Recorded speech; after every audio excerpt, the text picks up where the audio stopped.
ஆக்சுவலாக பெரிய பெரிய படங்கள் பண்ணிகிட்டு இருக்கும்போது குமார் வந்து என்கிட்ட என்னோடய ஃபஸ்ட்டு படம் கேட்டார். ஃபஸ்ட்டு 2 படம் நான் பண்ணல குமாருக்கு. இந்த படம் நான் பண்ணதுக்கு ரீசன் வந்து அவரோட ஸ்கிரிப்டு, கதை ரொம்ப ஸ்ட்ராங்காக இருந்துச்சு. ஜென்ரலாக இண்டஸ்ட்ரியில் எனக்கு ஒரு பேர் உண்டு, கதை நல்லா இருந்துச்சுன்னா பிடிச்சா தான் பண்ணுவேன். இந்த படம் கதை பிடிச்சது நான் பண்ணேன். இன்னொரு மெயின் ரீசன் வந்து ப்ரொடியூசர் ராமதாஸ் அவர்கள். என்கிட்ட அவர் தான் ஃபோன் பண்ணி சொன்னார், தம்பி I'm passionate film lover, Tamil cinema மேலே உயிரை வச்சுருக்கேன். தமிழ் சினிமா இன்றைக்கி வந்து நிறைய ப்ரொடியூசர்ஸ் லூஸ் பண்ணிகிட்ருக்கோம். ஸோ நல்ல ப்ரொடியூசர் ஒருத்தர் கிடைக்கும்போது வை நாட் அப்படின்னு நினச்சேன். நான் நிறைய படங்கள் நான் ப்ரொடியூஸ் பண்ணலான்னு இருக்கேன் தமிழில் அப்படின்னு சொன்னார். That's a very encouraging sign. அப்புறம் விஜய் ஆண்டனி ப்ரில்லியண்ட்டாக பண்ணியிருக்கார், சொல்லவே வேண்டாம், ஃபேண்டாஸ்டிக்காக பண்ணியிருக்காரு. ராஜா முகமது அவர்கள், அப்புறம் நிர்வாக தயாரிப்பு வேல்முருகன் அவர்கள், மஞ்சளா மேடம் அவர்கள், முக்கியமாக கிஷோர் அண்ட் அவங்க ஸ்னேகா காம்பினேஷன் ஃபேண்டாஸ்டிக்காக இருந்துச்சு. கிஷோர் வந்து வெரி நேச்சுரல் பர்ஃபார்மர்.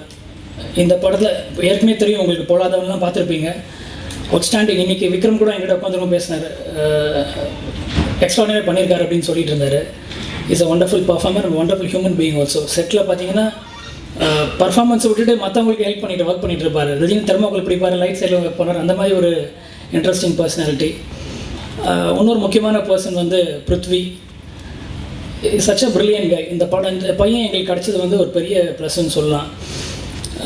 படம் வந்து ஸ்டார்ட் பண்ணி 1 வீக்லாம் கொஞ்சம் ஜென்ரலாக சின்ன பசங்களை வச்சு ஒர்க் பண்ணும்போது ரெஸ்ட்லெஸ்ஸாக பிஹேவ் பண்ணுவாங்க, நமக்கு இரிட்டேஷன் வரும்.